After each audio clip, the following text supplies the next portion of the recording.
Hi, good morning everybody. So today we are going on to chapter 10, our last chapter of the week. This chapter is called Careless Talk Costs Lives. We've heard that phrase being said a couple of times so far. So far Olive and Cliff are off to the Lighthouse to stay with Ephraim and Gilly. Let's find out what happens. So chapter 10, Careless Talk Costs Lives. Queenie introduced us by slapping our ration book down Ephraim's hand. "You're evacuees. This is the war effort too, you know." The lighthouse keeper's dog took a sniff at Queenie's shoes and growled. It was probably a good judge of character, I decided. Yet, as my brain caught up with what was happening, I realised life had taken a sudden turn for the better. Putting down our suitcases, I gave Cliff's arm an excited squeeze. We were going to live in the lighthouse. Ephraim, though, was confused. "Hold on. You might have convinced Mrs. Henderson that you couldn't have Esther Jenkins," Queenie spoke over him, "but the situation's changed." Turning on her heel, she strode back up the street, leaving us on the harbour side. Ephraim studied us in disbelief, as if we'd been magicked out of thin air. He was nothing like I expected a lighthouse keeper to be. Instead of a jolly-looking, bushy-bearded old man, he was young, about Suki's age, and, unlike Queenie, actually looked it. He had pale blue eyes, dark ruffled hair, and his face, not much given to a smiling, made me rather like him. He wasn't remotely whale-sized either. It was only the oilskins that were huge. I remembered what Mrs. Henderson had said about him preferring to live alone, though that wasn't why Esther couldn't stay here. It seemed to be to do with a plan they didn't want her to know about. As it was, Ephraim seemed unsure what to do with us too, or what to say, though his dog happily set about licking Cliff's knees. "He's smashing," grinned Cliff, smoothing the dog's head. "What's his name?" "Pixie." It's a she," Ephraim frowned. "She doesn't usually like strangers, but she's taken to you." Which seemed to convince him we were all right. With a big sigh, he picked up our suitcases. "Come on then, we'd better get moving before the tide comes in." Whistling to Pixie, Ephraim set off back towards the lighthouse. "Is he talking to us or the dog?" Cliff asked me. "Us, you ninny." I gave him a playful nudge. "Are you okay, really?" "Honestly, Olive, stop fussing. I'm fine." I had to admit he looked happier than I'd seen him in days. Picking our way over the slippery cobbles, we followed Ephraim. The road out to the lighthouse was set so high it felt like walking along the top of a very wide wall. A drop of about 15 feet separated us from the beach below. From up here, the wind, blowing off the sea, felt mean even by Budmouth's point standards. It blew straight through Mum's smart coat, and I quickly found myself wishing for my old one that didn't fit, but at least kept out the chill. After 100 yards or so, the road stopped at steps which led to the lighthouse. The front door was about 20 feet up and reached by a rusty iron ladder set into the building itself. If there was a downside to living in the lighthouse, then this was it. Just the sight of the ladder made me distinctly queasy, though I knew it'd be even worse for Cliff. Ephraim was waiting at the bottom of the steps. "The dog goes up first," he explained. "The dog?" I frowned. "Don't you carry her?" As Pixie yapped and spun in circles at Ephraim's feet, it dawned on me she'd done this before many times. "Up, girl, up," he cried. She hopped onto the ladder, front paws on the nearest rung, hind paws on the one below. On she went, up and up and up. It wasn't exactly graceful, she sort of stepped, sort of climbed. It was heart-in-mouth stuff to watch. On reaching the top, she pushed open the door with her snout, then sat inside, looking down at us. "That's incredible," Cliff cried, though he was beginning to look sick.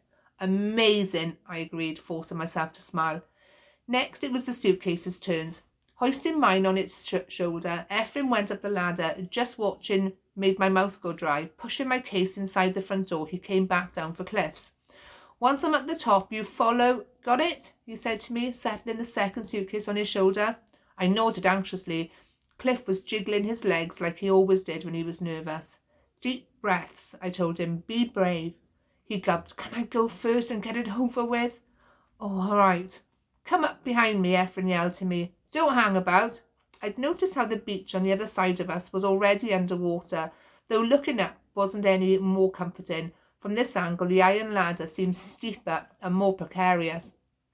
Squaring his shoulders, Cliff placed his hands on the lowest rung. When he'd climbed far enough, I got on behind. The higher we went, the stronger the wind became. It didn't help that the ladder felt greasy with sea spray, making it hard to get a firm grip, harder still to stop your feet slipping forwards. Beneath my coat, I began to sweat. There were only a few rungs left now. Beyond Cliff, I saw the ledge of the front door, its red paint peeling. Just inside, quivering excitedly, was Pixie. Above me, Cliff stopped. His ankles were shaking badly. "Keep going, we're nearly there," I called, but he seemed to be stuck. "Cliff," I said slowly, "nod if you can hear me." He gave a tiny nod. "Good. Now lift your left foot up." He did it. I breathed in relief. "Brilliant. Now do the same with your right." And he did do the same, but the ladder was too slippery. In panic, he grabbed the sides of the ladder.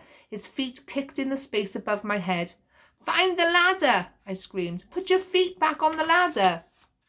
Yet the more he kicked, the more he missed the rung. "The ladder, Cliff, it's there, just to your left." "Don't let go," I begged. Only now his hands were slipping down too. Any second he'd come crashing into me, and I didn't think I could catch him. Then, just like that, his feet lifted up. He wasn't above my head anymore. Ephraim was, his arms working madly to haul my limp brother in through the door. Within moments I was inside too. I flopped down beside Cliff, too weak to fend off Pixie's muzzle as it nudged under my arm. When I managed to sit up, I saw a room with curved walls and a staircase in the middle that twirled upwards. Hung about the place were fishing nets and fat coils of rope, and slumped against one such pile was Cliff, looking terribly relieved. On my hands and knees, I crawled over to him. "Oh, you're going to have to practice that ladder," I told him, getting my breath back. "My heart won't stand it otherwise."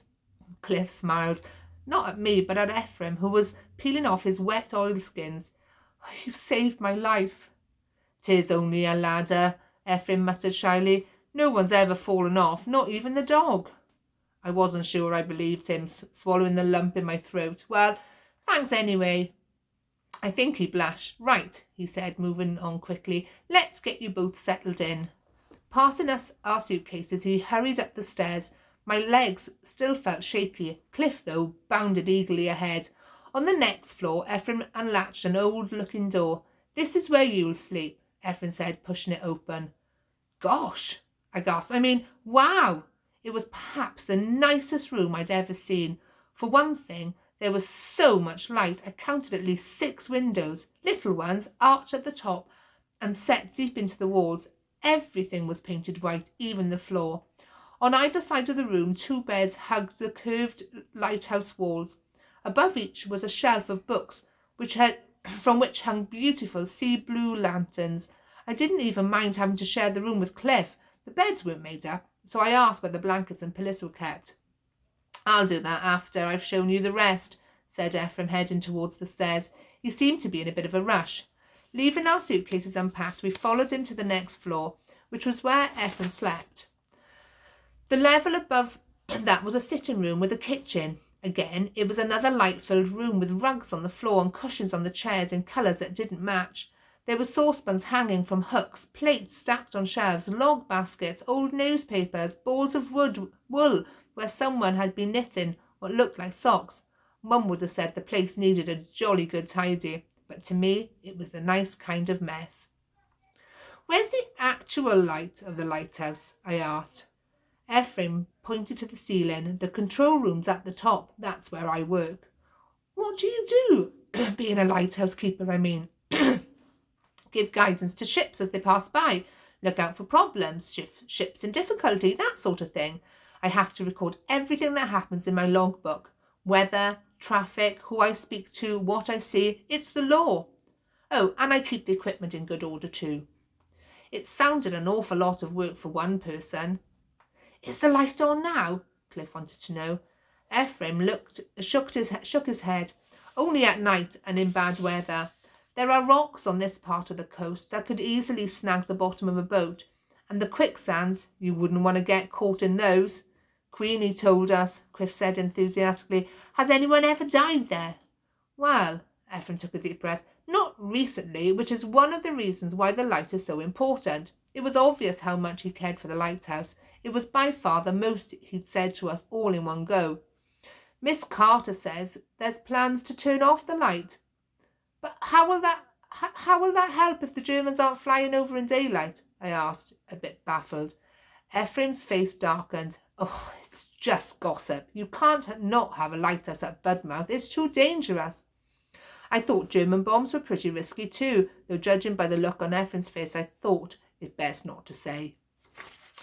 He didn't speak much after that, nor did he offer to show us the top floor. Yet, unlike Queenie, he realised that children ate and drunk. Setting the table with cups and plates, he made us tea and toast, which we spread with a funny pink jam that he told us was made from crab apples. Do they come from the sea? Asked Cliff so seriously it made me snort. I don't think Ephraim got the joke. Your lip needs cleaning, he said to Cliff after we'd eaten. With water from the kettle, he wiped the blood off my brother's face, and much to Cliff's disappointment said he didn't need stitches. Getting up from the table, I began to collect our plates. It was best to start as we meant to go on and show Ephraim that we could look after ourselves.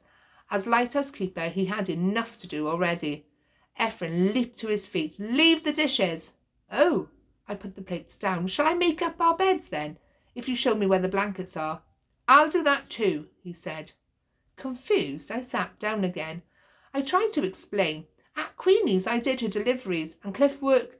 There's nothing for you to help with here, Ephraim interrupted sharply. Now I was embarrassed. Sorry, I didn't mean to. Just don't go touching anything. That's not yours. All right? None of it's ours, Cliff replied. So how can we? It was a fair point. All I'd meant was that he should let us muck in. The jobs at Queenie's made us feel like we were contributing. Yet Ephraim was firm. You're both welcome here, but those are my rules. No snooping in cupboards, no listening in on conversations, or going up to the lighthouse control room. Got it? Because there's a war on, I muttered, thinking of what Queenie said, and careless talk costs lives. I'd heard that line a bit too often today. It was beginning to sound like an excuse. Queenie, I was sure, was up to something in her cellar, something secret we weren't allowed to know about. And what was the real reason why Esther couldn't stay here? Something to do with not getting her hopes up? That's what Mrs. Henderson had said. I glanced at Ephraim, at his closed face, and wondered if he was hiding things too. And that's the end of the chapter. So we've just finished chapter 10, and we're probably about a third of the way through the book now. I hope you're enjoying the story so far. I'm very excited to find out what happens at the lighthouse with Olive and Cliff, and if she finds out any more information about her sister Suki and her disappearance. Okay, I'm going to go now.